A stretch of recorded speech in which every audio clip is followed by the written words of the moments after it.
नमस्कार, फिर पैसा बोलता है में आपका स्वागत है। मैं आनंद श्रीनिवासन। आज रविवार है, आपका सवाल का जवाब देने का समय आ गया है। विष्णु हमारे साथ है, वो सवाल पूछेंगे, मैं हिंदी में जवाब दूंगा। Namaste, sir. नमस्ते। Namaste. Sir, the markets in US is at all-time high. Still, Warren Buffett has not entered the market, and he's still sitting in the cash of $400 billion. Whereas Michael Berry also says that AI bubble looks like a dot-com bubble. Yes, So, when can we expect it to be exploded? ये बोलना बहुत मुश्किल है Hmm. कि जब कब ये bast होगा। मुझे कोई संदेह नहीं है कि मार्केट्स अमेरिका में इवेल्युएटेड है, लेकिन अभी तक अर्निंग्स उसको सपोर्ट कर रही है। Hmm. अगर आप एनवीडिया की अर्निंग्स देखें या गूगल्स की अर्निंग्स देखें, एप्पल की अर्निंग्स देखें, भारत जैसा उतना वैल्यूएशन बढ़ा नहीं है, लेकिन वैल्यूएशन बढ़ गया है। और जो मार्केट है वो नैरो टॉप फॉर्म कर रही है। जो मैग्निफिसेंट सेवन है वो एक नैरो टॉप बना रहे हैं। Hmm. तो ये करेक्शन के लिए राइप है। और क्योंकि बफेट टेक्नोलॉजी में बहुत इन्वेस्ट नहीं करते हैं, उन्होंने अल्फ़ाबेट में किया, वो एक्सेप्शन है। जो $400 बिलियन वो सेफ कैश के लिए रखे हैं कि जब मार्केट क्रैक हो कि वो 400 बिलियन एंटर कर सके। तो वो रिज़र्व के रूप में रखा है और उस रिज़र्व के लिए वो $16 billion uncle Sam government of America उसको ब्याज दे रही है। Hmm. तो ये अच्छा ब्याज है ना, $400 बिलियन का 16 बिलियन, तो लगभग 4% उसको मिल रही है। जहाँ अमेरिका में 2 साल पहले कैश का 0% इंटरेस्ट मिलता था, Hmm. उन्हें 4% मिल रही है, वो खुशी-खुशी ले रही हैं। Okay. The question, the reason for this question is basically we as an Indian market is actually completely falling, is what we see, sir. ये आप If at all the AI bubble burst, what will happen to the Indian market? सर्दी पकड़ती है, तो भारत की market को pneumonia आ जाएगी। Hmm. अभी जो है प्रमोटर होल्डिंग सब कुछ बेच रहे हैं एफआईएस, इसको सबको डोमेस्टिक इंस्टीट्यूशनल इन्वेस्टर्स खरीद रहे हैं। तो जब आउटफ्लो होगा कि 1 साल में ज़रूर होगा, जब देखा जाएगा कि चौथा साल में कोई रिटर्न नहीं है, तो जब पैसा बाहर निकलेगा या एक्चुअल म्यूचुअल फंड से, तब मार्केट करेक्ट होगा, बड़ा रूप से करेक्ट होगा। अगर उसी समय इंटरनेशनल मार्केट में भी करेक्शन है, तो डॉलर स्ट्रेंथन होगा और रुपी एसेट्स रुपीस में जो हैं वो बाहर जाके डॉलर्स में कन्वर्ट हो जाएंगे। तो ये हम मार्केट में एक बड़ा गिरावट एक्सपेक्ट कर सकते हैं। अभी नीचे है, लेकिन अगर अमेरिकन मार्केट डॉलर और स्ट्रेंथन हो गई, तो ये देखने के लिए मुमकिन है कि हम और नीचे आ जाएंगे। जब पहले बार निफ्टी ने 26,000 पार की, Hmm. तब रुपये 71 में था, अब लगभग 100 हो गया है। तो लगभग 30% का मार्केट वैल्यू गिर गया है। Hmm. Hmm. इसका मतलब 26,000 का मतलब है 7,800 मार्केट से नीचे है। Hmm. 2,600 into three Hmm. Which is 7,800 आ गया है। Hmm. अगर आप 23,600 से Hmm. और 23,500 से 7,800 काटते हैं, तो लगभग 16,000 तक मार्केट आ चुकी है। So you say the market might go down by 4,000 points? Already gone down, आपने रियलाइज नहीं किया है क्योंकि ये रुपये में है। अगर डॉलर में देखा जाए कि मार्केट अभी 16,000 17,000 तक पहुंच गई है Okay. इन Okay. Dollar terms. और मैंने आपको बताया, अगर आप खाने की पदार्थ देखते हैं तो पाम ऑयल, जो ऑयल से आप कुकिंग करते हैं, वो इम्पोर्टेड है। जो टूथपेस्ट सब कुछ आप यूज़ कर रहे हैं प्रोडक्ट्स, 65% इम्पोर्टेड है। Hmm. तो हमें ये संतुष्ट नहीं होना चाहिए कि ये सिर्फ तेल और गोल्ड सोना का प्रॉब्लम है, ये सब जगह का प्रॉब्लम है। हमारा जो वेस्टर्न महाराष्ट्र के लिए आती है, जो बड़े गणपति मूर्तियाँ हैं, वो चाइना में बनकर आती हैं। Hmm. जो क्रिसमस ट्री आती हैं, वो भी चाइना से आ रही हैं। Calendar. कैलेंडर, जो भगवान की फ़ोटोज़ बना के तमिलनाडु में कैलेंडर Hmm. फ़ेमस है, वो हांगकांग में प्रिंट करके आ रही है। तो मुझे कोई संदेह नहीं है कि अगर आपने इसको रिवर्स नहीं किया, तो आपका लॉन्ग टर्म प्रॉब्लम सॉल्व नहीं होगा। Okay. Okay, sir. तो Sir. रुपया और वीक होगा Hmm. और टैक्स टिंकरिंग से ये प्रॉब्लम सॉल्व नहीं होगा। Hmm. Okay.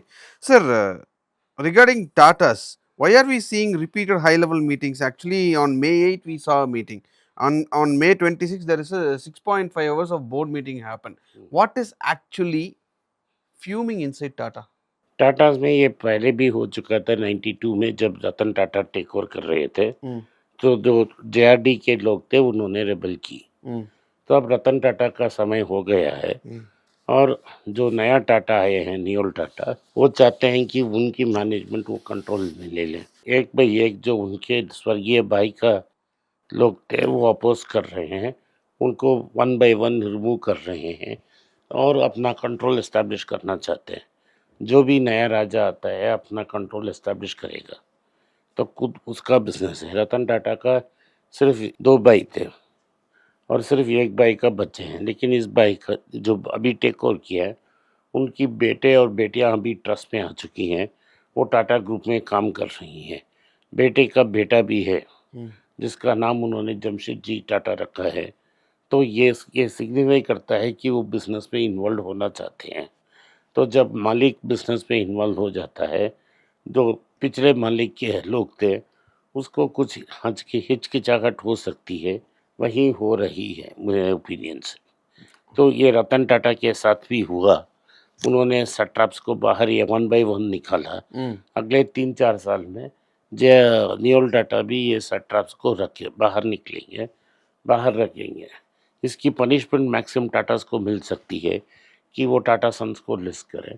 वो ज़रूर लिस्ट करेंगे, ओनरशिप को दूसरी जगह शिफ्ट कर लेंगे और इस कंपनी को भी कंट्रोल रखेंगे और जहाँ शेयर सेफ हैं उसका भी कंपनी का कंट्रोल होगा उनके पास। तो Okay. कोई बड़े डैमेज नहीं होने वाला है। सिर्फ ये डाउट है कि क्या टाटा सन्स इस लिस्ट होगा कि नहीं। किसी भी सरकार को टाटास के अगेंस्ट मूव करना बहुत डिफ़िकल्ट है क्योंकि उनकी रेपुटेशन इतनी स्ट्रांग है। तो अगर सरकार करती है तो सरकार की प्रॉब्लम ही होगी। Okay. Sir, Natco Pharma results are out. So how do you see that? Natco pharma का रिजल्ट बहुत बेहाल था, बहुत बुरा था। क्योंकि वो रिमलमेंट नाम का एक प्रोडक्ट बना रहे थे, जिनके उनकी एक्सक्लूसिविटी था। वो एक्सक्लूसिविटी ख़त्म हो गया है, वो कॉमन प्रोडक्ट बन गया है। राजीव निनपल्ली ने कल बताया कॉल Hmm. में कि अगले साल में वो सिर्फ कंसोलिडेशन करेंगे Hmm. और 750 करोड़ की प्रॉफिट ही एक्सपेक्ट कर रहे हैं। Hmm. इसी कारण मार्केट नीचे आई है। उनकी दूसरी कंपनी जो है एग्रो केमिकल्स, वो सेपरेटली लिस्ट होगा और उसे स्टेप बाय स्टेप ग्रो भी करना है। Okay. तो शॉर्ट टर्म में सारे फार्मा इंडस्ट्रीज वीक रहेंगे। Okay. So can we expect that there will be a split in Natco? Demerge होगा, एक आपका एक शेयर होगा, लेकिन कंपनी इस साल की बिजनेस ठीक नहीं होगी। ये हमारे लिए एक्यूसेशन फेस होगा। Hmm. हम छोटे छोटे क्वांटिटीज़ में एक्वायर कर कर फाइनली एक बड़ा नंबर होंगे, जब ये फाइनल चेंज ऑफ पावर 1 साल के बाद होगा। So where do you see Natco from 10 years from now, sir? टैक्नेट को मेरे हिसाब से एक अच्छा कॉन्ट्रैक्ट मैन्युफैक्चरिंग कंपनी होना चाहिए। Hmm. 4 से 5,000 रुपया, अगर कोई डिविडेंड नहीं आया तो 4 से 5,000 तक जा सकता है।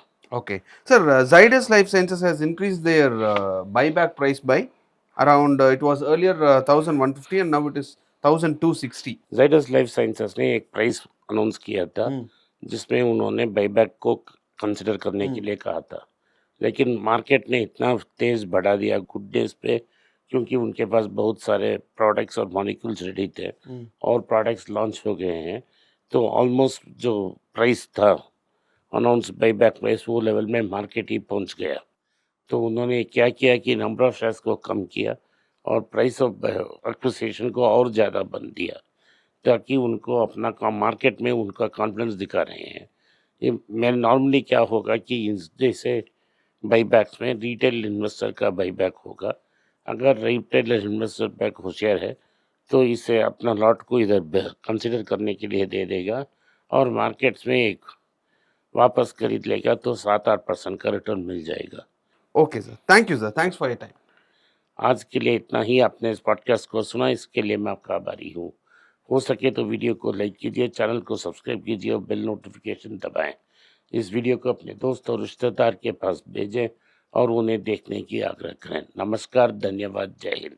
अगर आप मुझसे संपर्क करना चाहते हैं, नीचे दिए गए ईमेल में मेल भेजें। मेरी टीम आपके साथ संपर्क करेगी और मदद भी करेगी।